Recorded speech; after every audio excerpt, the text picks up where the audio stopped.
बिस्मिल्लाहिर्रहमानिर्रहीम। अस्सलाम वालेकुम students, welcome back to my channel educational tips. कैसे हैं आप सब? उम्मीद करती हूँ आप सब बच्चे बिल्कुल ठीक होंगे। तो बच्चों, आज मैं आपके साथ शेयर करने जा रही हूँ चैप्टर नंबर 6 और चैप्टर नंबर 6 है जी हमारे पास केमिकल रिएक्शंस का मैं आपके साथ शेयर कर रही थी। और आज मैं आपके साथ चैप्टर पेज नंबर 84 शेयर करने जा रही हूँ। आप सब बच्चे पेज नंबर 84 पे आ जाइए। तो यहाँ पर जो पेज नंबर 84 पर जो हमारे पास है जी टॉपिक है that is single displacement reaction.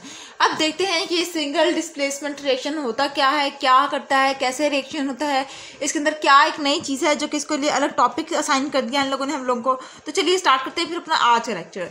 In this type of reaction the more reactive elements will displace the less reactive one, यानी कि सबसे ज़्यादा रिएक्टिव एलिमेंट, सबसे ज़्यादा जो रिएक्ट करेगा एलिमेंट, वो रिएक्ट करके हमारे पास क्या बनाएगा कम रिएक्शन वाला एलिमेंट बनाएगा। ठीक है, रिएक्टिव एलिमेंट्स आपस में मिलकर लेस रिएक्टिव एलिमेंट बनाएंगे। ठीक हो गया जी।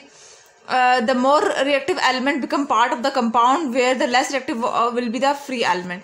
ज़्यादा रिएक्टिव वाला जो था वो हमारे पास कंपाउंड की फॉर्म में यानी ज्वाइन होकर आएगा, और जो लेस रिएक्टिव है वो अलग होगा। रिएक्टेंट के अंदर देखिए ए जो है ये लेस रिएक्टिव है, बी सी जो है वो मोर रिएक्टिव है। ठीक है, तो अब देखिए जब ये बी और सी इधर रिएक्टेंट में मोर रिएक्टिव था ना, रिएक्टेंट के अंदर यानी कि जब ये रिएक्शन कर रहा था तो ये रिएक्टिव ज़्यादा था। अब इसने लेस रिएक्टिव कंपाउंड बनाना है तो ये लेस रिएक्टिव इस तरह से बना लेगा। अब ये लेस रिएक्टिव और जो हमारे पास जो ज़्यादा रिएक्टिव वाला होगा वो थोड़ा सा सेपरेट हो जाएगा। Magnesium is more reactive than copper. Magnesium क्या है हमारे पास, बहुत ज़्यादा रिएक्टिव है, बहुत ज़्यादा जल्दी रिएक्ट कर जाती है चीज़ों के साथ as compare to that of copper. ठीक है, जब हमने मैग्नीशियम को कह रहे हैं हमने कॉपर सल्फेट के साथ रिएक्ट करवाया तो हमारे पास क्या बन गया, मैग्नीशियम सल्फेट और कॉपर। ठीक है, मैग्नीशियम जो था वो अकेला था। ठीक है, अब जब हम लोग ने ये मोर रिएक्टिव था, अब ये जब मैग्नीशियम सल्फेट बन जाएगा तो इसकी इतनी ज़्यादा पावर नहीं रहेगी। When sodium metal is added in water, जब सोडियम जो है वो हमारे पास वाटर के साथ ऐड हो जाएगी, इस वाले रिएक्शन को देखिए, इट डिस्प्लेसेस द हाइड्रोजन, ये हाइड्रोजन से दूर हो जाएगी because sodium is very reactive metal, क्योंकि सोडियम जो है वो बहुत ज़्यादा रिएक्टिव है। ठीक है, अब देखिए सोडियम जो था वो ज़्यादा रिएक्टिव है।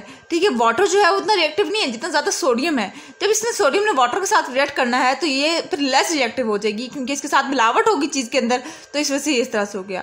If an iron nail is put into a jar containing copper sulphate solution, some iron displace the copper in the solution, the copper is deposit on the nail. अब वो कह रहे हैं कि इसी तरह से आयरन की मिसाल दी है कि आयरन जो था वो ज़्यादा रिएक्टिव था as compare to that of copper sulphate. ठीक है, अच्छा जब वो कह रहे हैं कि जब इसने जब हमारे पास सल्फेट के साथ रिएक्ट किया तो ये आयरन सल्फेट बन गया और कॉपर अलहदा रह गया। आगे बात समझ, ये तो था सिंगल डिस्प्लेसमेंट रिएक्शन जिसके अंदर हम लोगों के पास क्या था, ज़्यादा रिएक्टिव एलिमेंट जो था वो लेस रिएक्टिव एलिमेंट में चेंज हो जाता था। अब आ जाते हैं हम लोग बात करते हैं डबल डिस्प्लेसमेंट रिएक्शन के अंदर। डबल डिस्प्लेसमेंट रिएक्शन के अंदर क्या होता है देखते हैं।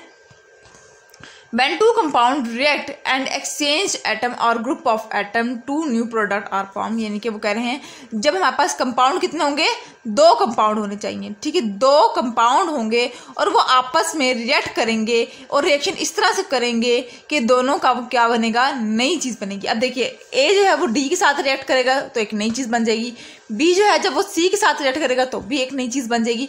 तो यानी कि दो कंपाउंड रिएक्ट करें आपस में और रिजल्ट में क्या हो, हमारे पास दो न्यू प्रोडक्ट बने। ठीक है, अब देखिए एग्जांपल देखिए, सिल्वर नाइट्रेट है और सोडियम क्लोराइड है, ये दोनों कंपाउंड है। ठीक है, अब ये हमारे पास AgCl नया कंपाउंड बन गया। ठीक है, सिल्वर क्लोराइड और सोडियम नाइट्रेट बन गया, ये ऐसे हो जाएगा रिएक्शन। आगे बात इसी तरह से उन्होंने हमारे पास एक और example they the that is sodium sulphate और बैरियम क्लोराइड। ठीक है, ये देखिए अब ये इसका केमिकल फार्मूला को देख लें तो यहाँ पर देख ले BaSO4 के साथ रिएक्ट हो गया और Na2Cl2, ठीक है 2NaCl हो गया, ये इस तरह से करके एक नया प्रोडक्ट बन गया। अच्छा, उसके बाद फिर हमारे पास ये जो कॉन्सेप्ट है वो है हमारे पास न्यूट्रलाइजेशन रिएक्शन का। अब ये न्यूट्रलाइजेशन रिएक्शन क्या है, when an alkali react with an acid salt and water are form, जब भी कोई अल्कली है, कोई भी अल्कली है वो जब हमारे पास किसके साथ रिएक्ट करेगी, एसिड के साथ रिएक्ट करेगी, दैट रिजल्ट के हमारे पास प्रोडक्ट क्या बनेगा, हमारे पास हमेशा वाटर और सॉल्ट बनेगा। ठीक है, जब हमारे पास कोई भी अल्कली एसिड के साथ रिएक्ट कर रही है और रिजल्ट में हमारे पास वाटर और सॉल्ट बन रहा है, that type of reaction is known as neutralisation reaction. ठीक हो गया जी। अच्छा जी, सोडियम हाइड्रोक्साइड को हम लोग ने हाइड्रोक्लोरिक एसिड के साथ देखे, ये अल्कली था, ये एसिड है, ठीक है। इन दोनों को रिएक्ट किया तो रिजल्ट में ये देखिए NaCl सॉल्ट होता है और H2O वाटर बन गया, ठीक हो गया जी। इसी तरह से वो मैग्नीशियम हाइड्रोक्साइड को सल्फ्यूरिक एसिड से हम लोगों ने जब रिएक्ट किया तो MgSO4 सॉल्ट है एंड रिजल्ट में, और साथ क्या आया, वाटर, ठीक हो गया। ये सिंपल न्यूट्रलाइजेशन रिएक्शन का कॉन्सेप्ट है। पीछे से रिवाइज कर लेते हैं भी थोड़ा सा। सिंगल डिस्प्लेसमेंट रिएक्शन क्या थी, मोर reactive element turn into less reactive element. Double displacement reaction के अंदर क्या बात कही थी मैंने, डबल डिस्प्लेसमेंट रिएक्शन के अंदर मैंने ये बात कही थी कि दो कंपाउंड आपस में रिएक्ट करेंगे और रिजल्ट में हमारे पास दो न्यू प्रोडक्ट बन के आएंगे, न्यू चीज फॉर्म होगी। न्यूट्रलाइजेशन रिएक्शन क्या होता है, जिसमें हमारे पास अल्कली और एसिड आपस में रिएक्ट करते हैं and that type of reaction, उसके अंदर क्या होता है, हमारे पास जो प्रोडक्ट में बनेगा वो हमारे पास हमेशा सॉल्ट और वाटर ही बनना चाहिए, ठीक हो गया। कोई सी एक एग्जाम्पल कर लें याद, कोई सी दो एग्जाम्पल कर लें, इट्स अप टू यू, ठीक है। अब आ जाते हैं हम लोगों के पास लास्ट पार्ट पर, that is oxidation reaction. Oxidation reaction को देख लेते हैं। A reaction in which oxygen is combined with another element and creates a compound, ठीक है।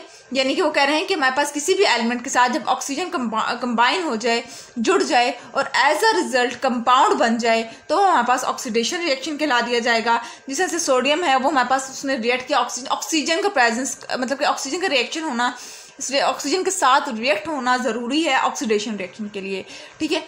ऑक्सीडेशन से याद रख लेंगे ऑक्सीजन, ठीक है। अब देखिए सोडियम है, सोडियम ने ऑक्सीजन के साथ रिएक्ट किया तो रिजल्ट में हमारे पास sodium oxide, that is a compound, वो कंपाउंड बन गया। इसी तरह से मैग्नीशियम ने है, उसके साथ ऑक्सीजन रिएक्ट किया तो उसने MgO बना दी, यानी कि मैग्नीशियम ऑक्साइड बन गया, ठीक है। देखिए दोनों के अंदर ऑक्सीजन बन रहा है और रिजल्ट में कंपाउंड बन रहा है। कंपाउंड कहते हैं कि दो एलिमेंट को कंबाइन करके एक चीज़ बन जाना, वो हमारे पास कंपाउंड आ जाएगी, ठीक है। अच्छा, डिड यू नो के देख लेते हैं। Foods are oxidised inside our body by process of respiration. हमारा जो खुराक है जो हम खा रहे हैं वो हमारे पास हमारी बॉडी के अंदर ऑक्सीडाइज्ड हो जाती है, किसके प्रोसेस के थ्रू, रिस्पायरेशन के प्रोसेस के through. However outside the body food spoils with the chemical they contain are oxidised by oxygen in the air, ठीक है। लेकिन अगर देखिए हम लोग के अंदर जो फूड होता है वो ख़राब नहीं होता, ठीक है।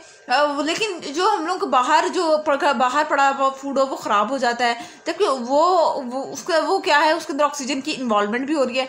Milk and fat such as butter and lard turn sour when they are oxidised by oxygen making the taste and smell unpleasant, ठीक है। यानी कि जब मिल्क है या कोई भी ऐसी चीज़ होती है जो ख़राब हो जाती है, वो उसके अंदर ऑक्सीजन की इन्वॉल्वमेंट हो जाती है और रिजल्ट में क्या हो जाता है, उसका टेस्ट, उसकी स्मेल बहुत बुरी सी हो जाती है। तो वो ये कह रहे हैं कि ऑक्सीजन की इन्वॉल्वमेंट से यहाँ पर भी असरअंदाज हो रहा है। तो ये था आज का लेक्चर, होप्स आपको समझ आ गया होगा। अगर आज का लेक्चर आप सबको समझ आ गया है तो मेरे चैनल को सब्सक्राइब कर दीजिएगा, वीडियोस को लाइक कर दीजिएगा और साथ साथ बेल आइकन को प्रेस करना मत भूलिएगा, इससे मेरी आने वाली हर लेटेस्ट अपडेट सबसे पहले आप तक पहुंचेगी। मिलती हूँ किसी और वीडियो में। दुआ में याद रखिएगा, अपना ख्याल रखिएगा, जाते जाते चैनल को मत सब्सक्राइब कर दीजिएगा। कमेंट बॉक्स में बताना मत भूलिएगा कि मेरा आज का लेक्चर आप सबको कैसा लगा। मिलती हूँ किसी और वीडियो में। अल्लाह हाफिज़।